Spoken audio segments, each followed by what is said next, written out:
یه جورایی قراره ولاگ هفتگی طور باشه. ساعت 5:15 روز پنجشنبه است و خیلی دلگیره.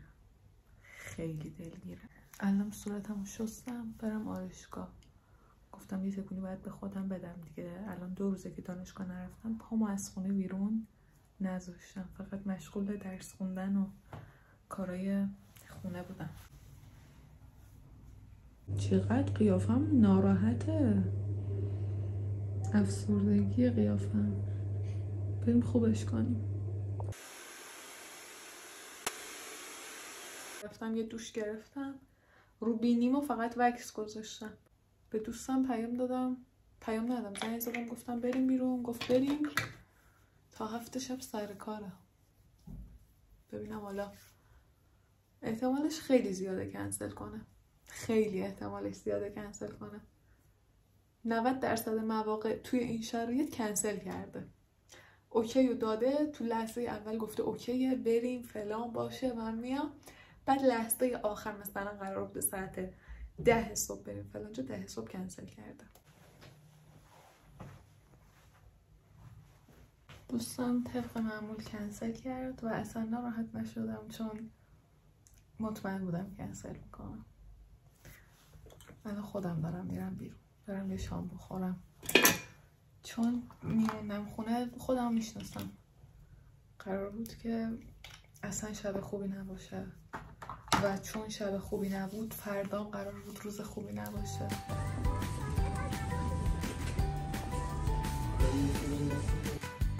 من رسیدم خونه، یه چای خوردم دیگه. الان میخوام بخوابم، صورتمو میخوام پاک کنم.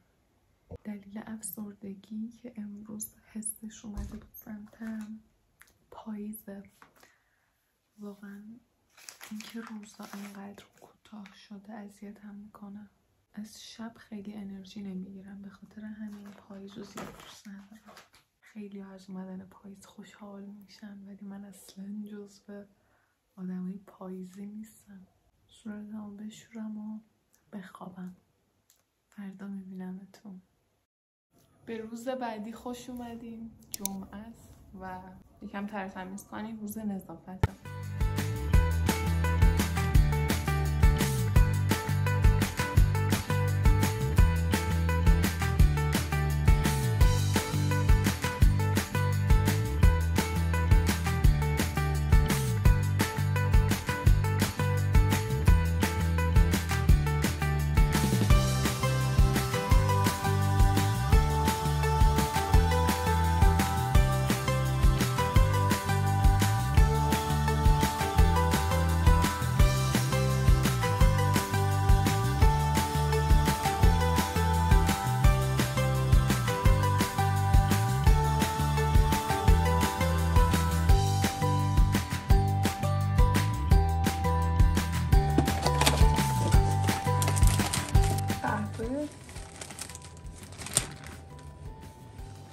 برای ماسک و اینا از این بذاریم.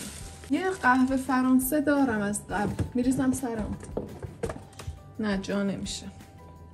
جودو سرامو آبه میگیرم. یه دونه قدیم سبزدانه گرفته بودم، از اون میریزم رو این.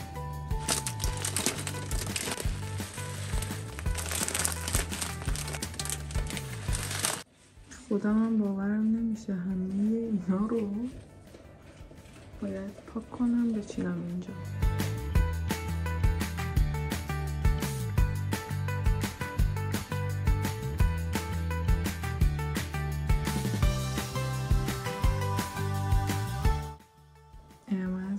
بعدش مامان ببینید خوب شد. A few moments later. آفرین دختر، خوب شد. آره قربونت. کل کار آشپزخونه تموم شد، فقط مونده جارو.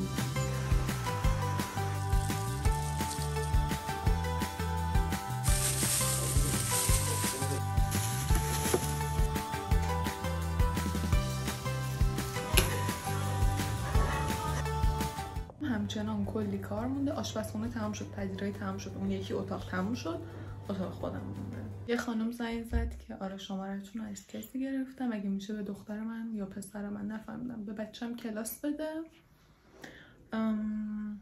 فردا امتحان داره. خب شما که فردا امتحان دارین، همین لحظه که متوجه نشدی بچه‌ت فردا امتحان داره، میتونی یه روز زودتر زنگ بزنی. یه رو دیگه شاگردم میاد و وضعیت من همچنان همینه.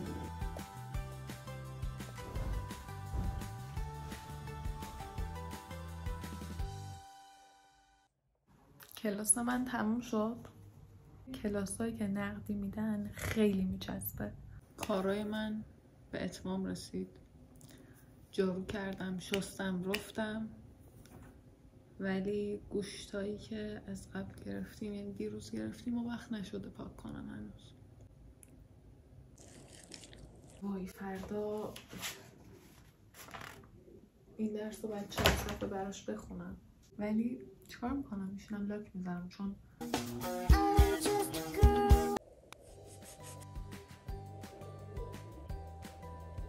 این رنگ یه دورشه، لایه اول 10 تا انگشت تمام. سالاد درست کردم به عنوان شام، کاهو گوجه، سسش هم سس باحالی، امتحانش کنید. ماست، ارده، نمک فلفل، پودر سیر، زنجبیل، آب لیمو. سسش هم میاد روش و تمام.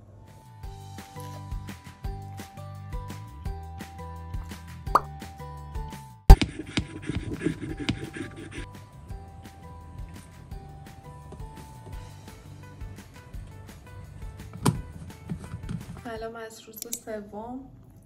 من از تقریبا ساعت 8 قبل 8 پا شدم، چای دم کردم، ناهار گذاشتم. خودم که نمیرسم تا برای ناهار. الان دارم تخم مرغ پوست میکنم که به عنوان ناهار با خودم برم دانشگاه، چون اطراف دانشگاهمون هیچ جای خوبی، یعنی هیچ جایی که غذای سالم و درست استایل بده بهمون واقعا نداریم. ترجیح میدم تخم مرغ بخورم تا اینکه بخوام پیتزا بخورم با پنیر پیتزا و اینا. برنجم خیس کردم که مامانم اومد خودش از سر کار دیگه اونو درست کنه، چون دیگه الان برنجو بذارم نمیشه. میتونستم هم تو پلو پز بذارم براش. من آماده شدم. مامتوم یه ذره کوتاه بالای زانومه، میدونم که رام نمیدن، ولی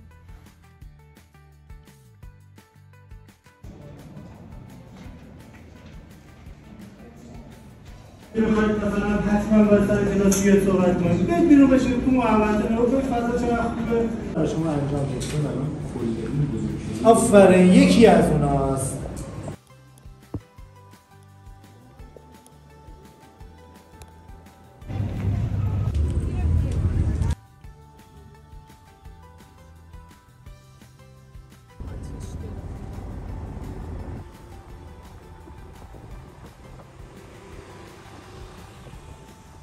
کلاس آخرمون تشکیل نشد، خدا رو شکر. استادمون پیام داد گفت که تشکیل نمیشه. اومدیم ناهار بخوریم. من غذا نمیخورم، اما دوستم غذا میخورم. من تخم مرغ خوردم.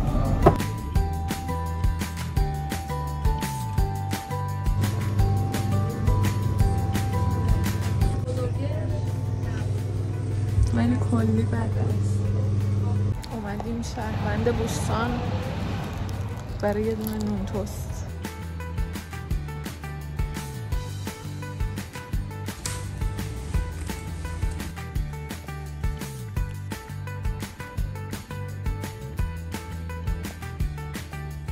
من رسیدم خونه 6:45. لباسمو هنوز در نیاوردم. مقلم هنوز دورم هست. یه ایونت که فستیوال معماری و مردم اگه اشتباه نکنم، که 20، 21، 22 کاخ نیاورانه و همین. دوست داشتم اونجا رو برم امروز، ولی خیلی ترافیک بود و دیرم میشد. از ساعت 5 هستن تا 10-11 شب. الان که این ویدیو رو میبینین تموم شده، کلا 2-3 روز بیشتر نیست جشنوارش. اینا رو گرفتم از فروشگاه، اینو از خود بوستان گرفتم، یعنی از مغازه‌ای که داشت. یه دونه پروتئینیه، یه شکلات تلخ 83%. اینم یه توییت دیشب دیدم در موردش، نوشته بودش که روش نوشته برای مثبت 12 سال 12 ماه، منم که واجد شرایطشم، مثبت 12 ماه از پایان 12 ماهی. دوست داشتم امتحانش کنم چون شنیده بودم خوشمزه است، حالا نمیدونم چجوریه. اینم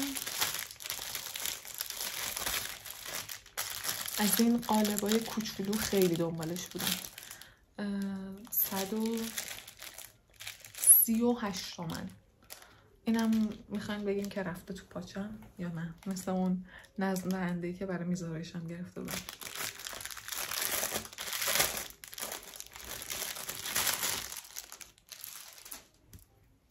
جنسش به ظاهر خوبه ولی باید یخ بریزم، یعنی آب بریزم توش امتحان کنم. شاید قهوه بریزم توش. آره قهوه درست کنم بریزم داخلش، یخ بزنه، فردا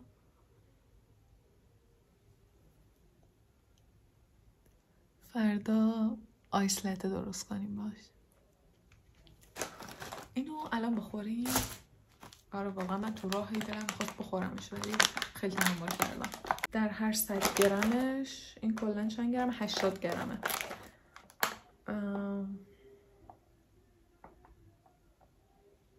454 کیلوکالری، چربی 14 گرم، کربوهیدرات، پروتئین داره 73 گرم توی 100 گرم پروتئین داره. نمیدونم من برای مزهش گرفتم.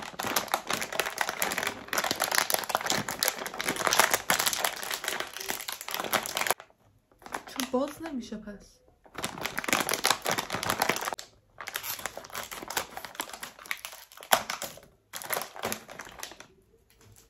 بوی بچه میده.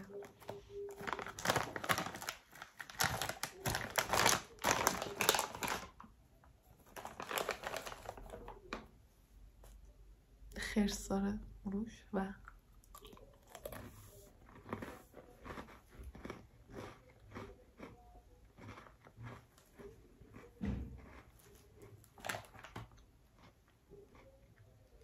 خیلی خوبه. ورژن سفت تر بیسکویت مادره و مزه شیر خشک میده.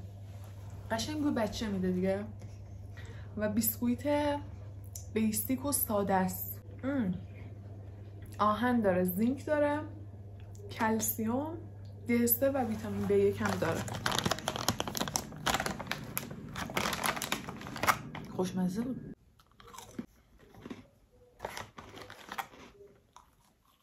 $49,000 تومن. فکر کنم بریزه دوروبرش ماما. با یه ظرفی مثل شیرباخوان بریز. نه وایسا داره خوب پیش میره تا اینجا.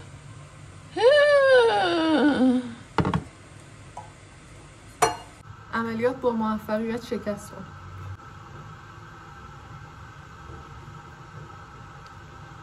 آره با این راحت تر میریزم. نمیشه زود یخ بزنه بخورم؟ کم اومد؟ آره کم که معلوم بود کم میاد.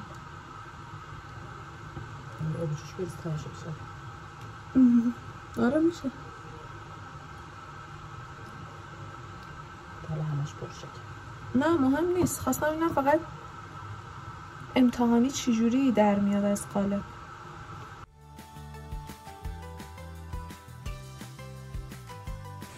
تو نهار یعنی نخوردی ماما؟ نه من رفتنی هولی اونو درستم.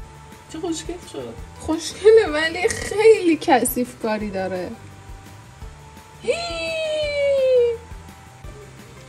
داره کار میکنه به نظرت این روش؟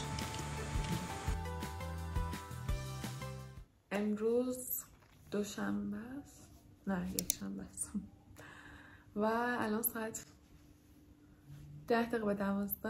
من نهار رو پا شدم گذاشتم. امروز یه سر بیشتر خوابیدم نهار گذاشتم دیگه، تو گوشی چرخیدم. الان میخوام برم صبحونه درست کنم با اون قهوه‌ای که دیشب گذاشتیم تو فریزر بخورمشون. بین فرنچ توست و پنکیک موندم که پنکیک خیلی این چند وقت خوردم. پس بریم با اون توستایی که دیشب گرفتیم که فرنچ توست درست کنیم. طرز تهیه‌اش رو تو این ویدیو نمیذارم. یه دونه شورت جدا گرفتم، یعنی میگیرم الان، که اونم میذارم. بریم ببینیم قهوه چی از آب در میاد. اینجا فرنچ توستا رو داریم که در حال پخته شدنن. اینم از دوربینم کثیفه. اینم از قالب قهوه‌ام داره در میاد همینجوری. بریم که بریزیم توی این. آخه نگاهشون کن چقدر کوچولوان. اینا هم چون کنار گاز بودن دیگه دارن کم کم ذوب میشن. خیلی راحت در اومد. فکر میکردم سخت باشه به خاطر قالبش.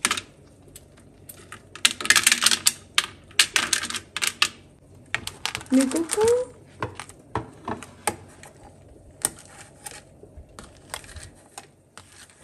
حجم قهوهش ولی برای یه لیوان زیاده.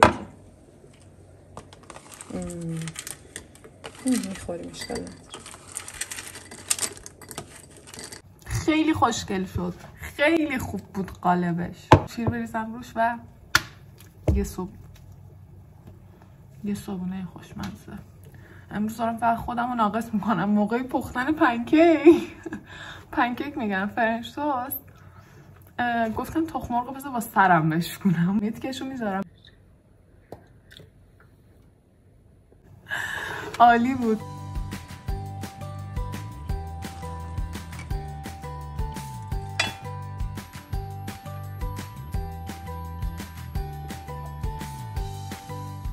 خیلی خوبه.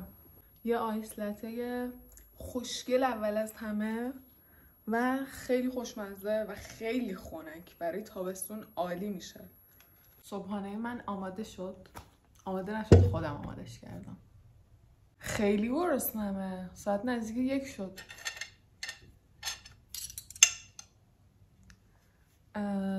پودر وی که بهش زدم یه مقدار شیرینی داره، ولی اگه نیاز به شیرینی داشتین میتونین حالا توی موادش شکر بزنین یا توی موادش اصلا عسل بزنین. تو موادش عسل بزنید و من تا حالا خودم امتحان نکردم. پیرنم قهوه ای شد. وقتایی که خیلی حال و حوصله چیزی رو ندارم ترجیح میدم برای خودم آشپزی کنم.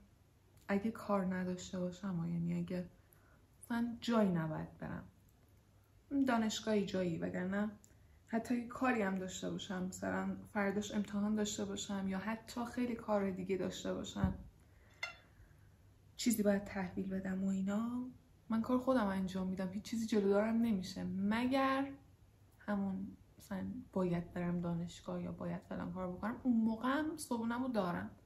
به نظرم خوشمزه ترین وعده روز صبحونه است. موافقین باها؟ ناهارم خیلی دوست دارم، یعنی کلا من غذا دوست دارم. خیلی خوب شد. بعد خوبی این یخا اینه که ذره ذره به شیرتون طعم میده. مثلا شما خوردین یه مقدار، مزه قهوه کم شد، مزه شیر کم شد، یعنی قهوه غالب شد، شیر میریزین سرش چون یخا دونه دونه آب میشن. خیلی باحال شد این. یه ذره دور و برم جمع جور کنم. برای فردا باید یه پروژه تحویل بدم، چیزی که ازش هیچی نمیدونم. و هفته بعد یه تدریس دارم، یعنی یه کنفرانس دارم، درس شبکه که خیلی هم ازش میترسم ولی باید انجامش بدم دیگه. ولاگو همینجا میبندمش. خیلی دوستتون دارم. همین تعداد کمی که هستیم الان که این ویدیو رو دارم میگیرم 423 نفریم. ماچ به کله هاتون. خدافظ.